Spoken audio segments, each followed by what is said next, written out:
ഉത്തർപ്രദേശ് ഗോരഖ്പൂരിൽ മരിച്ച മലയാളി ഡോക്ടർ അഭിഷോ ഡേവിഡിന്റെ മൃതദേഹം നാട്ടിലെത്തിച്ചു. തിരുവനന്തപുരം വിമാനത്താവളത്തിലാണ് മൃതദേഹം എത്തിച്ചത്. അതേസമയം മരണത്തിൽ സംശയമുണ്ടെന്ന് അഭിഷോയുടെ ബന്ധു ആരോപിച്ചു. UP, കേരള മുഖ്യമന്ത്രിമാർക്കും പ്രധാനമന്ത്രിമാർക്കും പരാതി നൽകി.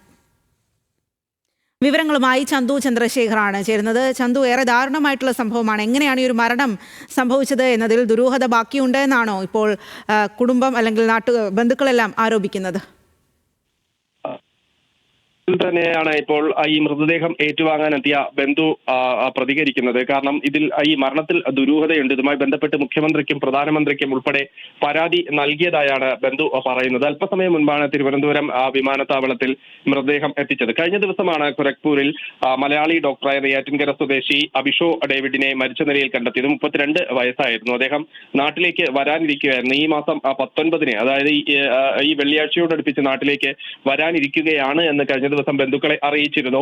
പക്ഷേ പെട്ടെന്ന് ഇത്തരത്തിലൊരു മരണമാണ് വീട്ടുകാരെ തേടിയെത്തിയത്. അതിൽ ദുരൂഹതയാണ് ഇപ്പോൾ ബന്ധുക്കൾ ആരോപിക്കുന്നത്. പ്രധാനമായും അവർ പറയുന്നത് ഈ വാർത്തകളിൽ വന്ന വിവരം മാത്രമേ അറിയാവൂ. പക്ഷേ മരണത്തിൽ സംശയം ഉണ്ട്. ജോലി സമ്മർദ്ദമുള്ളതായി നേരത്തെ കേട്ടിരുന്നു. പോസ്റ്റ്മോർട്ടം റിപ്പോർട്ട് വന്നതിന് ശേഷം കൂടുതൽ നടപടികൾ സ്വീകരിക്കാമെന്നതാണ് ഇപ്പോൾ കുടുംബം വ്യക്തമാക്കുന്നത്. ജോലി സമ്മർദ്ദം ഉണ്ടായിരുന്നു എന്നതടക്കമുള്ള കാര്യങ്ങളിൽ സംശയമുണ്ട്. അതുമായി ബന്ധപ്പെട്ട് കൃത്യമായ അന്വേഷണം വേണമെന്നും ഈ ബന്ധുക്കൾ പറയുന്നു. UP മുഖ്യമന്ത്രിക്കും ഇതുമായി ബന്ധപ്പെട്ട് പരാതി നൽകിയിട്ടുള്ളതായാണ് ബന്ധുക്കൾ വ്യക്തമാക്കുന്നത്.